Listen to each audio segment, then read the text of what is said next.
This is a shotgun microphone, sometimes called an interference tube microphone. It's designed to reject sound from the sides and pick up sound best from the end. This particular microphone is the Deity S-Mic 2, and it's the mic I've just started using for Audio University videos. The reason I use a shotgun microphone is because I want to minimize room noise in the recording without having a microphone on screen. Of course, if I had a microphone on screen, it would sound much closer with even less room noise and less preamp gain required.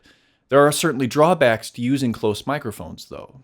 Plosives or P-pops can be difficult to remove from a recording, and they're impossible to hear while recording unless you monitor with a pair of headphones as you record. There's a similar problem with lavalier microphones, where the recording could be ruined if the person speaking accidentally brushes against the microphone.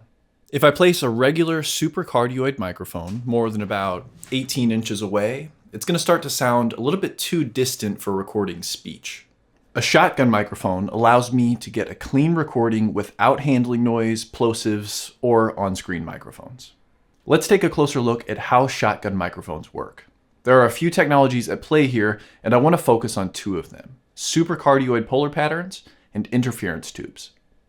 Shotgun microphones typically have a supercardioid polar pattern, which means that they're a bit more directional than a cardioid mic, and they have a small lobe at the rear of the microphone.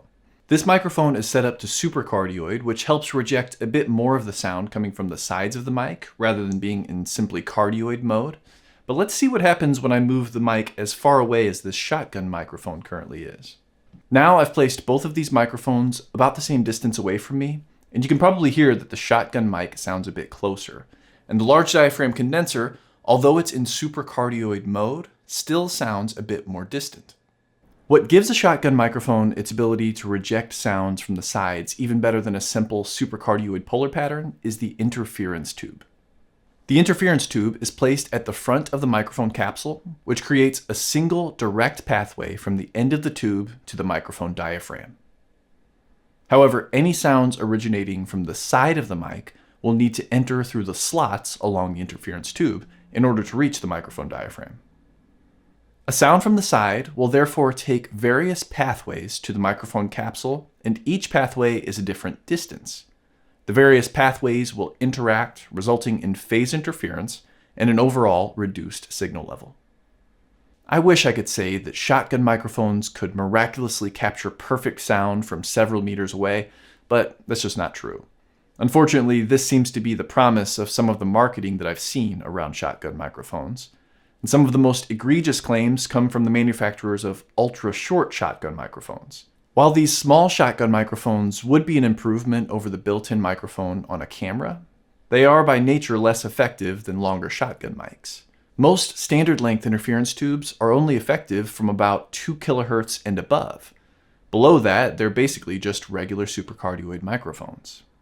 The polar pattern graphs that you'll find on the manufacturer's website are useful for getting a general idea of a microphone's pattern, but it's important to remember that these are smoothed representations of the raw data. In reality, there are many peaks and nulls at various frequencies that aren't shown on those graphs. The effectiveness of an interference tube depends on the wavelength of a sound, its angle of incidence, the length of the tube, and the slot spacing. This all adds up to a very irregular off-axis response, which means that the frequency balance of off-axis sounds is colored by the interference tube. This is especially problematic when the off-axis sound moves in relation to the microphone.